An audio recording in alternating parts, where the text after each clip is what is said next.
Parsha 101, Haftarah 101. This week's Haftarah is for Parshas Korach. And Parshas Korach is all about Korach, who led a big rebellion against Moshe and Aaron. Korach was actually from the tribe of Levi, and he stood up, gathered his people against Moshe and Aaron, and said basically, what makes you so special? And also Moshe, it's all nepotism, because look, you made Aaron, you're the leader, you made Aaron the high priest, etc. And in very dramatic fashion, Moshe proved what he had said, that it's not like I chose this, God has chosen us. This is God's desire. We're not doing this for us. We are here as servants of the people. There's no self-interest in any of this. And through different miracles, it was proven that this is so.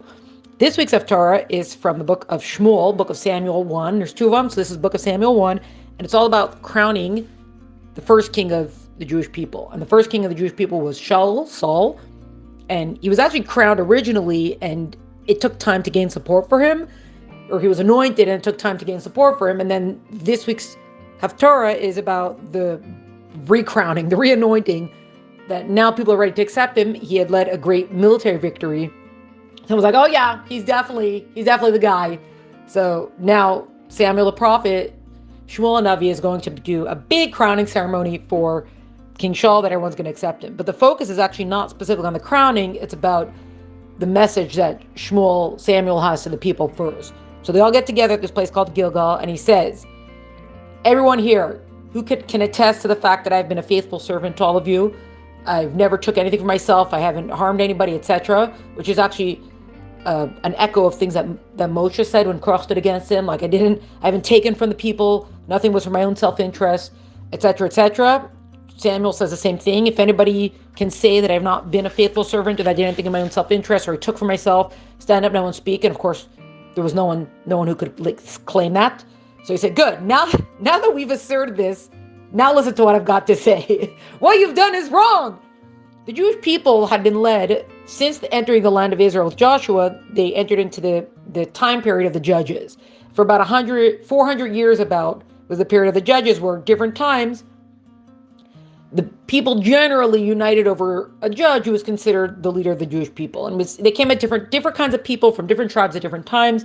Usually it was a time where there was a great military threat, or maybe idolatry got too much out of control, things like that someone would rise up and unite the people, or reinvigorate the people, etc., reawaken the people, and then it was just a cycle that would happen. And finally there was Samuel. Shmuel came as the Navi, as a prophet. He was an uncontested leader of the Jewish people, but the Jewish people see these other nations that they've got kings, and they come to Shmuel and they say, we want a king too. Now the Torah stipulates kingship. There are laws of a king that come straight from the Torah. So what did they do wrong if the Torah already allows for kingship? The problem is that they asked for a king. The problem is why they asked for a king.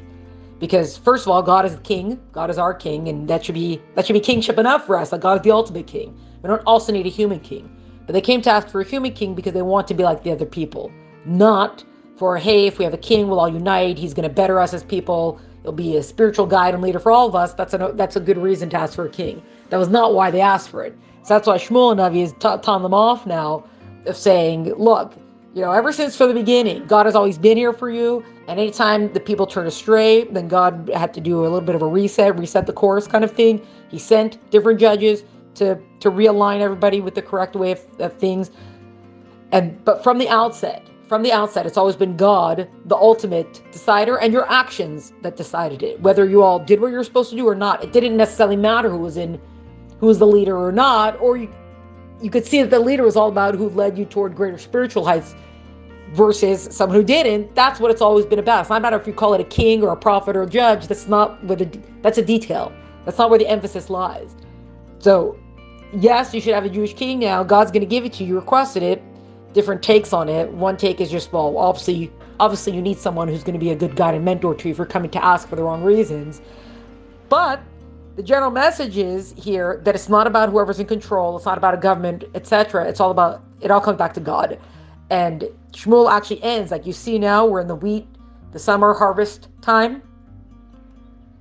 Just to prove my words, etc., he called upon a great thunderstorm, thunder and rain coming down, and finally people, okay, we get the message, please make it go away. And he stopped and he says, okay, remember, don't chase after things that are vain, don't chase after things that are a bunch of nonsense. God has made you his people. right? So stick with him, turn to him and stick with him, and follow in his ways, and everything's going to be all right. And that is this week's Haftarah.